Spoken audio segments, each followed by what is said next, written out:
কি আপনি কি করেন মায়ানো কি করেন? বাবা আমার কেউ নাইও দুনিয়ায় আমি এই গুড়িয়ার মধ্যে খাই এই গুড়িয়ার মধ্যে আমি খাই বাবা আমার কেউ নেই আমার ভূত টুত কিছু নাই আপনি বলে আসছিলেন আপনি বলে খাওয়ান করাক দেয় না? না যায় না খাওয়ান করাক যায় না বউটাও লইয়া গেছি গা বউ লইয়া ফালছি বউ লইয়া আসলে বাবা আমার দুনিয়ার কেউ নেই আল্লাহ আসার কেউ নেই বাবা আমার একটু সাহায্য করেন আপনারা দয়া করিয়া। আপনি কেমনে থাকেন এই ঘরটার মধ্যে কেমনে থাকেন? এই থাই বাবা এই ঘরের এই অবস্থা এই থাই আমার বেড়া নেই বুড়া নেই ভূত নেই আমার কে দিবে আমি গুড়িয়ার মধ্যে থাই বাবা।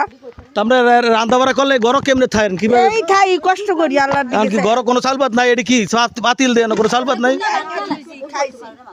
কোনো চালপাত নাই ঘরে যে না আরে দেখেন দর্শক আসলে কতটা অসহায় হলে মানুষ এরকম থাকতে পারে এই যুগে দেখেন এই যুগে এইভাবে কিভাবে থাকতে পারে কতটা অসহায় মানুষ আপনারা দেখেন এই ঘরের ভিতরে শুধু কিছু লার্কি আছে আর কিছুই নাই।